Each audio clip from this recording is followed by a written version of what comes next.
The galactic mockery. In the vast expanse of the Milky Way, where countless civilizations had risen and fallen, the Zorthian Empire stood as a beacon of advanced technology and cultural superiority. For millennia, they had observed and catalogued thousands of developing species across the galaxy, guiding some towards enlightenment while dismissing others as unworthy of their attention. It was on a routine survey mission that the Zorthian scout ship Nebula Seeker first encountered Earth. Captain Silo, a veteran of countless first contact scenarios, couldn't contain his amusement as he reviewed the preliminary data on the small blue planet. Another primitive world, he chuckled, his iridescent scales shimmering under the soft light of the bridge. Let's see what we've got here. The holographic display flickered to life, showcasing images of Earth's cities, transportation systems, and communication networks. Tylo's crew gathered around, their antennae twitching with curiosity and growing mirth. "Look at that!" exclaimed Science Officer Vex, pointing at an image of a highway packed with cars. "They still rely on combustion engines for transportation. How quaint."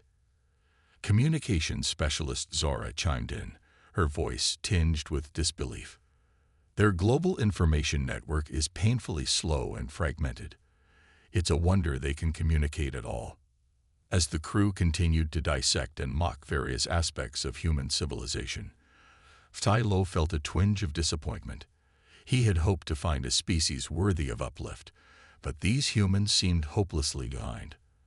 Their reliance on fossil fuels, their painfully slow progress in space exploration, and their constant conflicts over resources and ideology all pointed to a species that might never achieve greatness. "Well," Xylo sighed, "I suppose we should document this for the archives. Who knows? Maybe in a few thousand years, they'll figure out how to leave their own solar system." The crew's laughter echoed through the ship as they prepared their report. Little did they know that their transmission back to Zorthia Prime would spark a galaxy-wide phenomenon. Within days, the footage of Earth and its inhabitants had gone viral across the galactic net. Comedy shows on thousands of worlds featured skits about bumbling humans struggling with their primitive technology. Memes spread like wildfire, showcasing Earth's antiquated devices juxtaposed with advanced alien tech. On Zorthia Prime, the Imperial Academy of Sciences held a symposium to discuss the human conundrum. The Grand Hall was packed with the brightest minds from across the Empire, all eager to offer their theories on why humans had fallen so far behind the galactic curve. Professor Yix, a renowned xenoanthropologist, took the stage.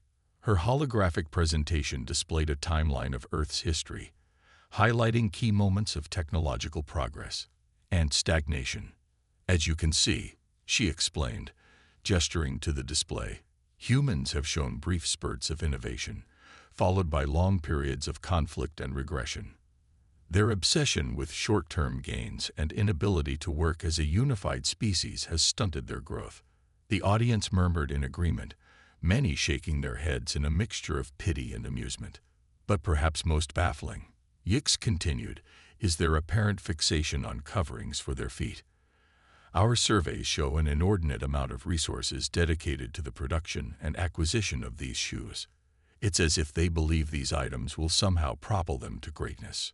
The hall erupted in laughter, and even the typically stoic Professor Yix couldn't suppress a smile. As the symposium continued, experts from various fields offered their insights into human behavior and society. Psychologists theorized about the species' collective inferiority complex, economists marveled at their inefficient resource allocation, and military strategists scoffed at their primitive weapons and tactics. The conclusion was unanimous. Humans were a curiosity, perhaps even an amusing diversion, but certainly not a species to be taken seriously on the galactic stage. In the weeks that followed, Earth became the punchline of jokes across the galaxy. Variety shows featured comedians dressed in exaggerated human costumes, stumbling about the stage and marveling at simple technologies. Luxury cruises added Earth to their itineraries, promising passengers the chance to observe the quaint primitives in their natural habitat, from a safe distance, of course. Even children on advanced worlds began playing human in their schoolyards, pretending to be trapped on a single planet and unable to solve simple problems without resorting to violence or superstition. The Galactic Council, the governing body that oversaw relations between spacefaring civilizations, held a brief session to discuss Earth's status. After reviewing the data provided by the Zorthians, they quickly concluded that humans were nowhere near ready for first contact. "Let them be," declared High Counselor Dren, her multifaceted eyes glinting with amusement. "Perhaps in a few centuries, they'll have managed to colonize their own moon. We can revisit the issue then." The motion passed without objection, and Earth was officially classified as a protected primitive world. A small monitoring station was established in the outer reaches of the solar system, staffed by a rotating crew of bored Zorthian scientists tasked with observing human progress, or lack thereof. As the galactic community's fascination with Earth gradually waned, life for the Zorthians and their fellow advanced species continued as it had for millennia. They explored new frontiers, unlocked the secrets of the universe, and continued to evolve both technologically and culturally. Earth, meanwhile, remained blissfully unaware of its status as the galaxy's laughingstock. Humans continued their daily lives, grappling with their own challenges and celebrating their small victories, never suspecting that eyes from across the cosmos watched them with a mixture of amusement and pity. But beneath the surface of human society, hidden from the prying eyes of alien observers, changes were taking place. In secret laboratories and classified facilities around the globe, a select group of scientists, engineers, and visionaries were hard at work, driven by an insatiable curiosity and an unwavering belief in humanity's potential. These unsung heroes toiled in obscurity, making breakthrough after breakthrough in fields ranging from quantum mechanics to gravitational manipulation. They knew that humanity's future lay among the stars, and they were determined to get there, no matter what obstacles stood in their way. As the rest of the galaxy laughed, humanity prepared. And in the depths of space, on a small monitoring station at the edge of the solar system, a junior Zorthian scientist named Keela noticed an anomalous energy reading from Earth. She dismissed it as a glitch in the sensors, never imagining that it might be the first hint of a coming revolution that would shake the very foundations of the galactic order. Little did the Zorthians, or any other spacefaring race, know that their mockery had inadvertently lit a fire within humanity. The stage was set for a revelation that would forever change the course of galactic history, proving once and for all that one should never underestimate the power of human determination and ingenuity. Earth's silent progress. While the galaxy reveled in its mockery of humanity, Earth was undergoing a silent revolution. In underground facilities and secret laboratories scattered across the globe, a select group of brilliant minds worked tirelessly, fueled by an unwavering belief in humanity's potential. Dr. Amelia Chen, a quantum physicist with a penchant for the impossible, stood before a shimmering energy field in a hidden complex beneath the Mojave Desert. Her eyes gleamed with excitement as she watched the fabric of space-time bend and twist within the containment chamber. "We've done it," she whispered, her voice barely audible over the hum of machinery. "The warp bubble is stable." Her colleague, Dr. Rashid Khoury, nodded in agreement, his fingers flying over a holographic interface as he analyzed the incoming data. "It's incredible, Amelia. We're generating enough negative energy to theoretically propel a ship faster than light." The breakthrough was the culmination of decades of work, built upon the shoulders of countless unsung geniuses who had pushed the boundaries of human knowledge. From Einstein's theories to the discovery of the Higgs boson, each step had brought humanity closer to this moment. But the warp drive was just one piece of the puzzle. In orbiting space stations and lunar bases hidden from prying eyes, engineers were putting the finishing touches on a fleet of ships that would carry humanity to the stars. Captain Sofia Valdez floated through the corridors of the ISS Prometheus, the first of Earth's new interstellar vessels. At over a kilometer in length, the ship was a marvel of human engineering, incorporating technologies that would have seemed like magic just a few decades earlier. How are the final system checks coming along? Sophia asked as she entered the bridge, where her crew was busy preparing for their upcoming mission. Lieutenant Commander Jack Chen, her second-in-command and chief engineer, looked up from his console with a grin. All green across the board, Captain. The artificial gravity is holding steady, life support is optimal, and the warp core is purring like a kitten. Sophia allowed herself a small smile. Excellent. And our stealth systems? Operating at peak efficiency, replied communications officer Zaran Kosi. As far as anyone watching is concerned, we're just another piece of space debris.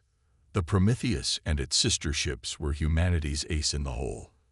While the rest of the world went about its business, seemingly stuck in an endless cycle of petty conflicts and technological stagnation, these vessels represented the true culmination of human ingenuity and cooperation. Back on Earth, in the sprawling underground complex known as the Hive, political and military leaders from around the world gathered to discuss the upcoming mission. The room buzzed with a mixture of excitement and apprehension. UN Secretary-General Elena Rodriguez took the podium, her expression serious as she addressed the assembly. Ladies and gentlemen, we stand at the precipice of a new era for humanity. In just a few short days, we will reveal ourselves to the galaxy at large. She paused, allowing her words to sink in. Make no mistake, this mission carries great risks. We know from our covered observations that the galactic community views us as primitive, even comical. Our sudden appearance as a spacefaring civilization will undoubtedly cause shock and potentially hostility.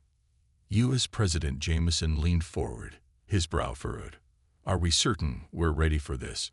Perhaps we should wait, build up our forces further before revealing ourselves. Chinese Premier Liu shook her head. We've been preparing for this moment for over 2 decades. Our technology is now on par with, if not superior to, many of the species we've observed. It's time we took our place among the stars.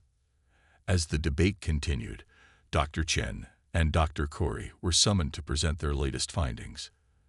They explained how their research into quantum entanglement had led to breakthroughs in faster-than-light communication, allowing Earth's fleet to stay in constant contact regardless of the vast distances between them. Furthermore, Dr. Chen added, her eyes shining with excitement, we've made significant progress in understanding and replicating some of the advanced technologies we've observed from other species. Our ships are equipped with shields capable of withstanding intense energy weapons, and our own offensive capabilities are considerable. The assembly murmured in appreciation.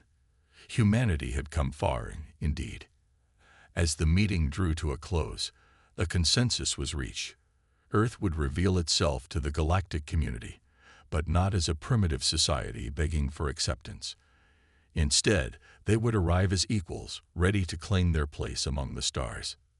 In orbit around Earth, final preparations were underway. The fleet, consisting of 5 massive ships led by the Prometheus, ran through last-minute checks and drills.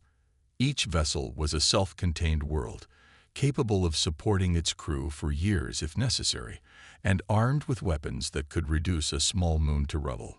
Captain Valdez addressed her crew, her voice firm and resolute. We carry with us the hopes and dreams of our entire species. For too long, humanity has been divided, squabbling over resources and ideology. But in this mission, we are united. We go forth not as conquerors, not as supplicants, but as explorers and diplomats, ready to forge our destiny among the stars. A cheer went up from the crew, their excitement palpable. They were about to embark on the greatest journey in human history. In the depths of space, at the edge of the solar system, the Zorthian monitoring station continued its routine observations of Earth. Junior scientist Kayla yawned as she went through the daily reports, expecting nothing but the usual data on atmospheric composition and radio chatter. Suddenly, an alert flashed across her screen. Multiple objects were accelerating out of Earth orbit at impossible speeds. Keela blinked, sure it must be an error. But as she watched, the objects continued to accelerate, quickly leaving the solar system behind. Her hands shaking, Kayla reached for the communication panel. "Control, this is Outpost Sigma. We have a situation. The humans. They're leaving their system, and they're moving faster than light." As the message raced across the galaxy, humanity's fleet surged forward into the unknown. The era of silent progress was over. It was time for the galaxy to meet the real humanity in all its determined, innovative, and unpredictable glory. Earth had kept its secrets well, but now the veil was lifting. The laughter was about to die in the throats of those who had mocked humanity, replaced by a dawning realization. The galaxy would never be the same again. The arrival. The Zorthian capital world, Zorthia Prime, was in a state of unprecedented chaos. The grand spires of the Imperial Palace, usually a bastion of calm and order, now swarmed with activity as dignitaries, military leaders, and scientists rushed to emergency meetings. Emperor Zaxlor, resplendent in his ceremonial robes, sat at the head of the High Council chamber. His usual air of aloof superiority was replaced by a look of grave concern as he addressed the assembled leaders. "How," he began, his voice tight with barely controlled anger, "did we miss this? How did a species we dismissed as primitive manage to develop faster than light travel without our knowledge?"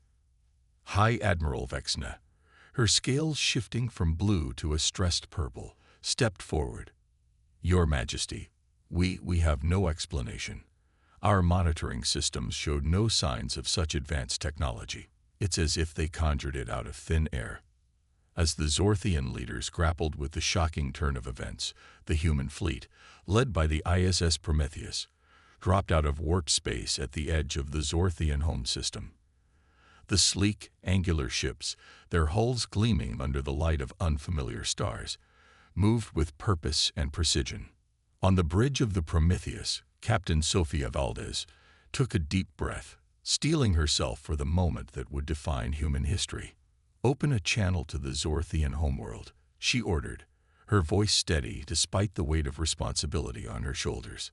Communications officer Zaran Cozy nodded, her fingers dancing over the holographic interface. "Channel open, Captain.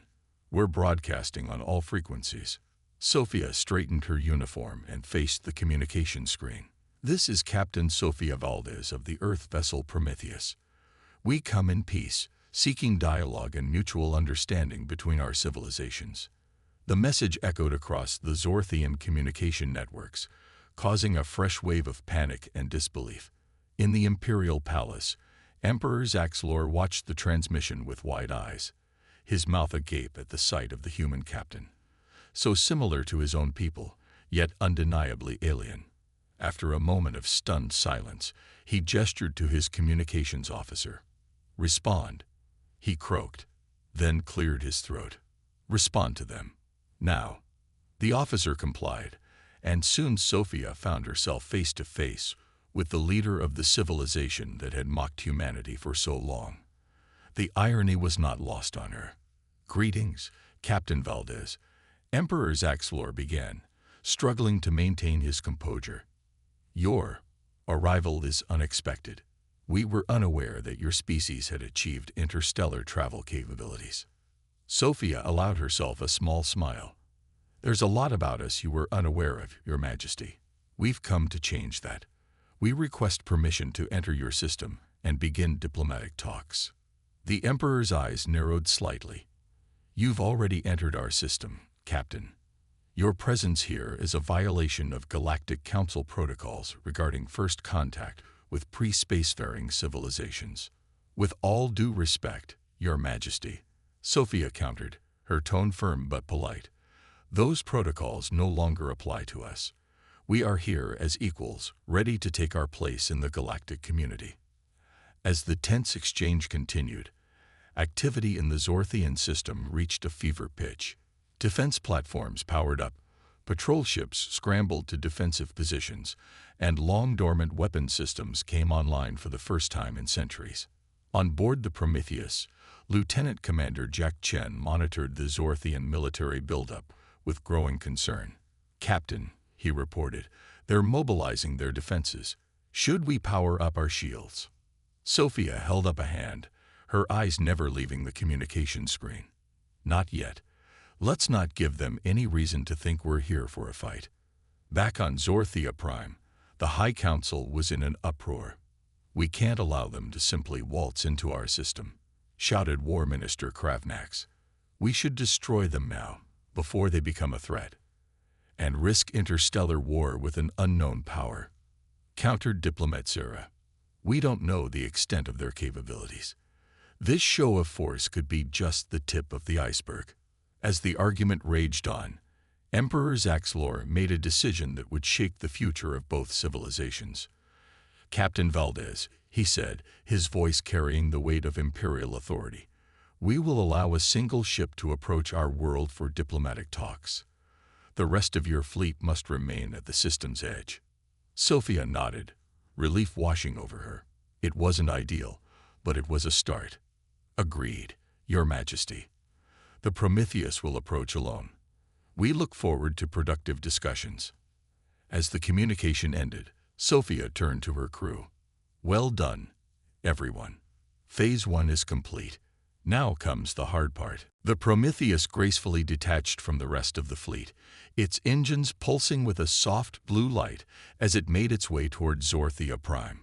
The other human ships remained behind, a silent but potent reminder of Earth's newfound power. As they approached the Zorthian homeworld, the crew of the Prometheus marveled at the alien vistas before them. Massive orbital structures encircled the planet, their purpose a mystery to the human observers.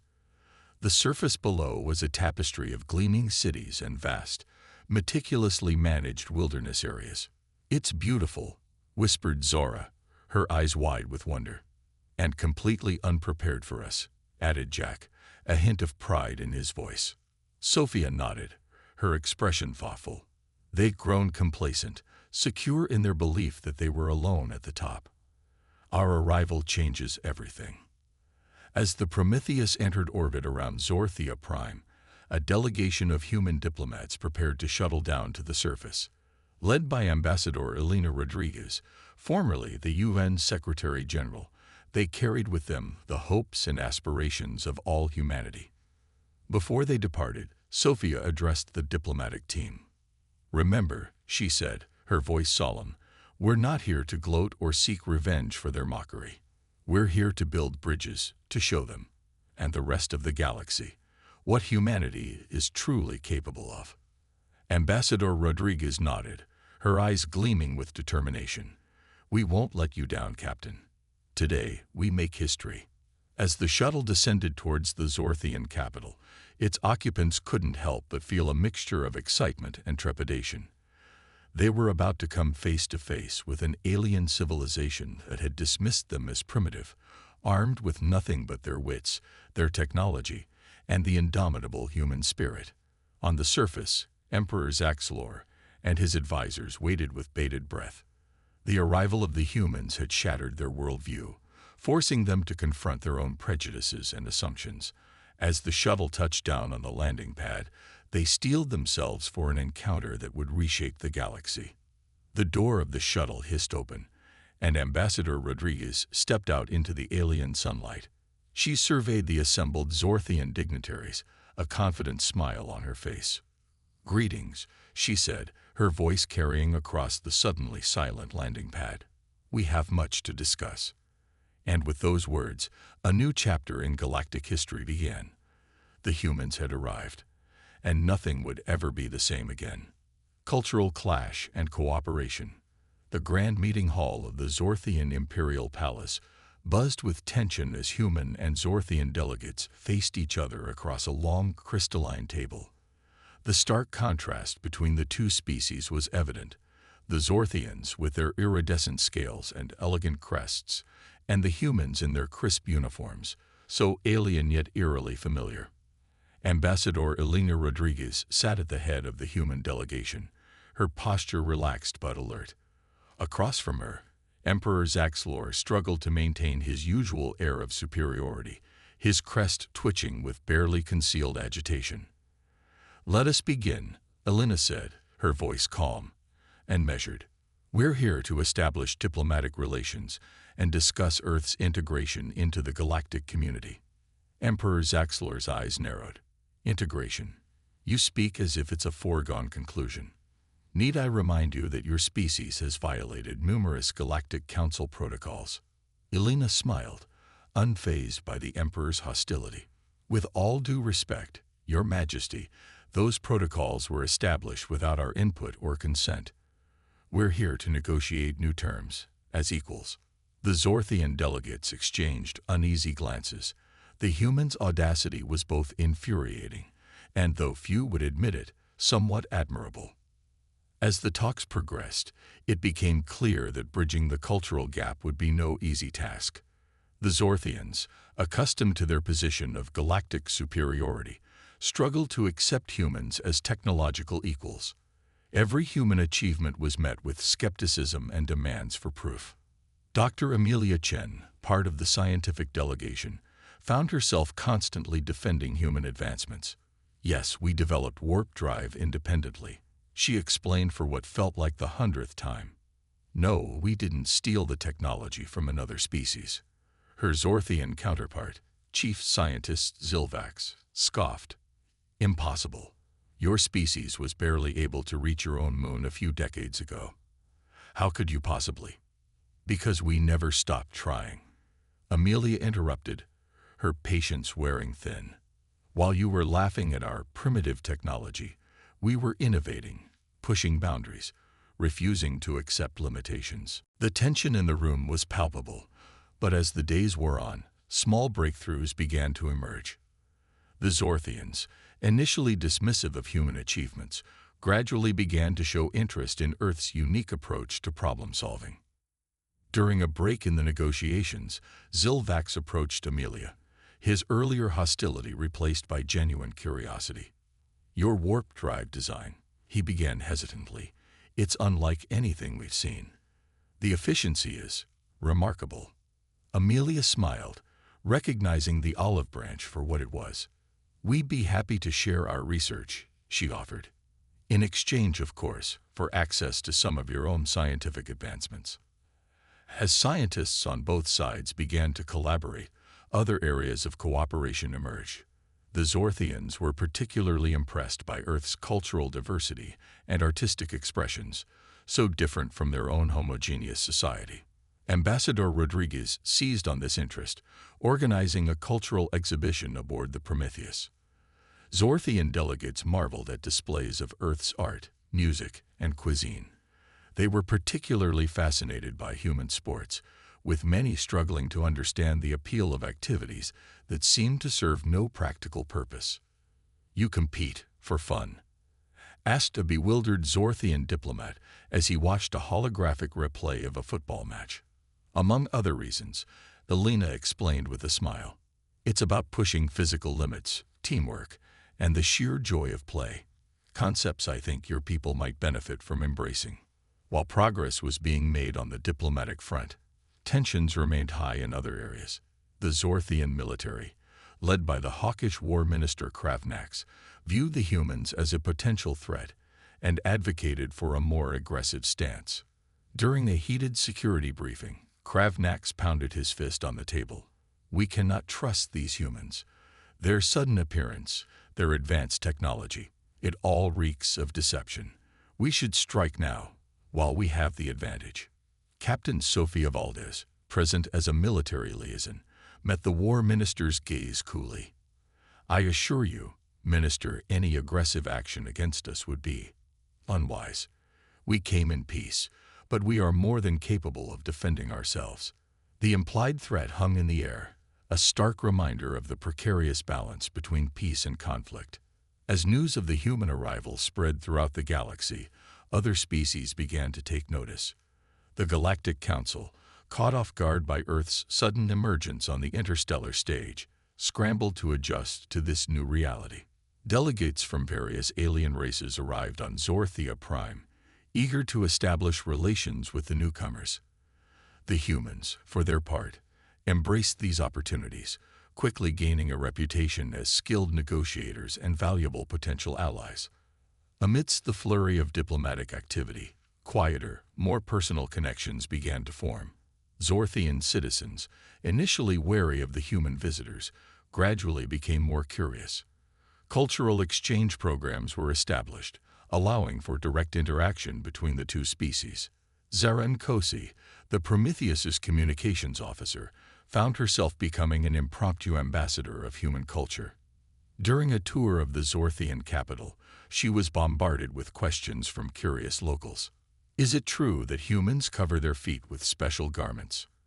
asked a young Zorthian, his eyes wide with fascination. Zara laughed, realizing the absurdity of how such a simple concept could become the basis for galactic mockery. "We call them shoes," she explained, lifting her foot to show her boot. "They protect our feet and make it easier to walk on different surfaces." The Zorthian examined the boot with great interest. "Fascinating. And you have so many different kinds." "Oh, you have no idea," Zara grinned, launching into an explanation of Earth's fashion industry that left her audience bewildered but intrigued. As these personal connections flourished, the formal negotiations began to take on a more positive tone. Both sides started to see the potential benefits of cooperation rather than conflict.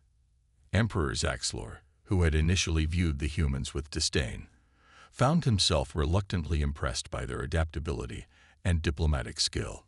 In a private meeting with Ambassador Rodriguez, he admitted, "Perhaps we were hasty in our judgment of your species." Elena nodded, acknowledging the unspoken apology. "We all have much to learn from each other, Your Majesty. That's why we're here." As the weeks turned into months, the relationship between humans and Zorthians, and by extension, the rest of the galactic community, continued to evolve.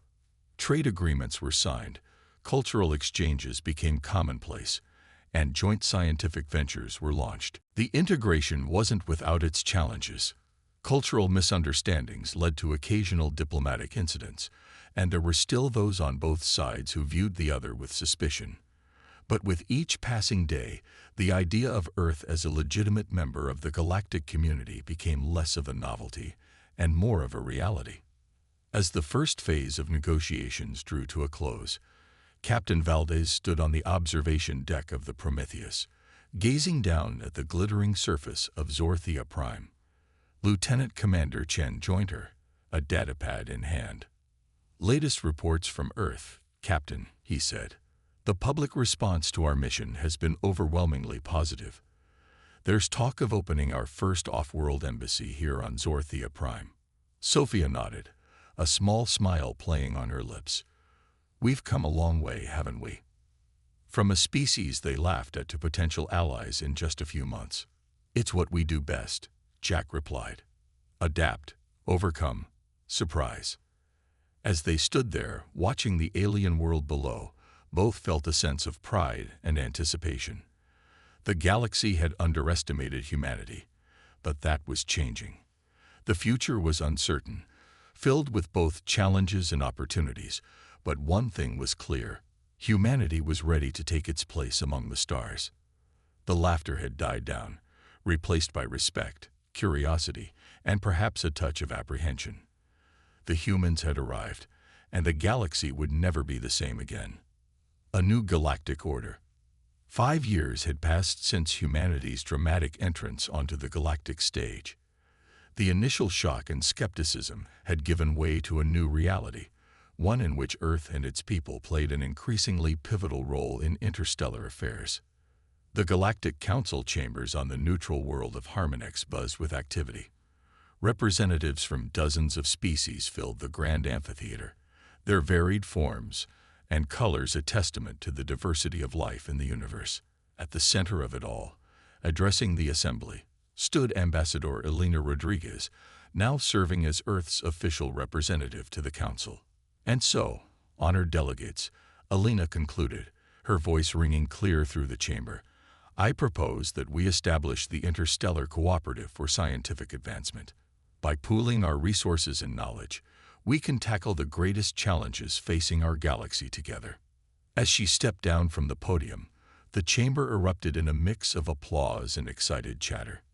The Phyraxian delegate, a being of pure energy contained within a crystalline matrix, glowed brightly in approval. The humans continue to surprise us. It hummed to its neighbor, a methane-breathing Quellan. Who would have thought they'd become such a driving force for galactic cooperation? Indeed, Earth's influence had grown exponentially in the years following first contact. The humans' unique blend of innovation, adaptability, and diplomacy had quickly endeared them to many species, while simultaneously unsettling those who clung to the old order. On Zorthia Prime, the changes were perhaps most evident. The once isolationist empire had undergone a cultural renaissance, spurred on by increased interaction with Earth and other worlds. Emperor Zaxlor, once dismissive of humans, now counted Ambassador Rodriguez among his most trusted advisors. In the Imperial Science Academy, Dr. Amelia Chen stood before a mixed class of human and Zorthian students, her holographic display showing a complex warp field equation. And this, class, is how we overcame the gravimetric distortion that had stumped our scientists for decades, she explained, her eyes shining with the thrill of sharing knowledge. A young Zorthian raised his hand, his crest quivering with excitement. Dr. Chen, is it true that this breakthrough was inspired by a human entertainment program? Amelia chuckled. Indeed it was. Never underestimate the power of imagination, even in seemingly frivolous pursuits. Science fiction today often becomes science fact tomorrow. This blending of human creativity with alien technology had led to advancements that neither species could have achieved alone. Faster ships, more efficient energy sources, and even the early stages of matter replication technology were all fruits of this unprecedented cooperation. However, not all had embraced this new galactic order. In the shadowy corners of space stations and on remote colony worlds, whispers of discontent grew. Some species, particularly those who had once looked down on lesser races, found the rapid rise of humanity and the changes it brought unsettling. On the frontier world of Nexus VI, a clandestine meeting was taking place. Representatives from various species huddled in a dimly lit room, their faces obscured by shadows.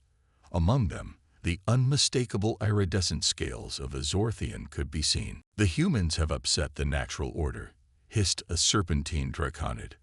They were meant to be a footnote in galactic history, not its authors. The Zorthian, revealed to be the former War Minister Kravnax, nodded in agreement. They've corrupted our culture, weakened our resolve. We must act before it's too late.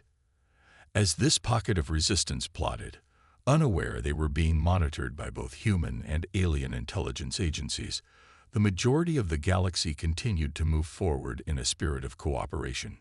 The ISS Prometheus, now serving as a mobile embassy and research station, orbited the water world of Aquarius. Captain Sofia Valdez, her hair now streaked with gray, but her eyes as sharp as ever, stood on the bridge beside Admiral Zaran Kosi, formerly her communications officer. Hard to believe it's been 5 years, Sophia mused, watching the swirling blue planet below. Sometimes I still expect to wake up and find this all a dream. Zara smiled, adjusting her admiral's insignia. Oh, it's real all right, and we're just getting started. Did you hear about the joint Zorthian human expedition to the galactic core? They're talking about attempting to cross into another galaxy within the decade. Sophia shook her head in amazement. Incredible. And to think, not long ago, they were laughing at our shoes. The mention of shoes brought a chuckle from both women. In an ironic twist, human footwear had become something of a galactic fashion trend. Many species, even those without feet remotely similar to humans, had taken to wearing decorative shoes as a symbol of cultural exchange. As the Prometheus continued its mission of diplomacy and discovery, back on Earth, humanity grappled with its new place in the universe. The revelation of alien life and Earth's sudden prominence on the galactic stage had led to profound changes in human society. In a classroom in New Delhi, a young teacher addressed her students, a holographic display of the Milky Way floating above their heads. "Remember, children," she said, her voice filled with passion, "we are all citizens of Earth, but also of this vast galaxy. Our differences, of nation, of race, of religion, seems small when we consider the incredible diversity of life among the stars. This sentiment was echoed across the planet. Old rivalries and conflicts, while not entirely eliminated, had largely been set aside in the face of humanity's greater purpose. The resources once poured into weapons of war were now directed towards education, scientific research, and improving life for all Earth's inhabitants. The human spirit of exploration, once confined to Earth and its immediate surroundings, now reached to the farthest corners of the galaxy. Earth ships, often crewed by a mix of humans and aliens, charted new star systems and made first contact with emerging civilizations. On one such mission, the exploration vessel Magellan made a groundbreaking discovery. As they approached an uncharted planet on the outer rim of the galaxy, they detected signs of a civilization on the cusp of achieving spaceflight. Captain Yuki Tanaka, great-granddaughter of a scientist who had worked on Earth's first warp drive, felt a sense of déjà vu as she prepared to make first contact. But this time, it would be different. This time, humanity would be the advanced species reaching out to welcome another into the galactic community. As the Magellan entered orbit around the alien world, Captain Tanaka addressed her crew. "Remember," she said, her voice filled with emotion, "not so long ago, we were where they are now. Let's show them the kindness and respect we wished for when we looked up at the stars and wondered if we were alone." The crew nodded solemnly, understanding the weight of the moment. As they prepared to send their first message to the planet below, they carried with them the accumulated wisdom of their own journey from ridicule to respect. In that moment, the true measure of humanity's growth became clear. They had not only taken their place among the stars, but had also learned valuable lessons along the way. Humility, cooperation, and an appreciation for the incredible diversity of life had become cornerstones of human interstellar policy. As the galaxy continued to evolve, shaped by the unexpected catalyst that was humanity, one thing became certain. The future would be born not from mockery or misunderstanding, but from mutual respect and shared discovery. The laughter that had once echoed across the stars at humanity's expense had transformed into a symphony of cooperation, with Earth playing a crucial part in the grand orchestra of galactic civilization. The journey that began with a simple pair of shoes had led to the threshold of a new era, one filled with infinite possibilities and the promise of a united galaxy. And so, as Captain Tanaka prepared to welcome a new species into the cosmic family, the story of humanity's rise from galactic laughingstock to respected member of the interstellar community came full circle. The stars, once distant and mocking, now twinkled with the light of countless worlds and civilizations, all part of a grand tapestry that humanity had helped to weave. The galaxy had changed, and humanity with it. And as Earth looked to the future, it did so not with arrogance or fear, but with hope, wonder, and an unshakable belief in the power of understanding and cooperation. The laughter had faded, replaced by a chorus of voices from across the cosmos, all working together to unlock the secrets of the universe.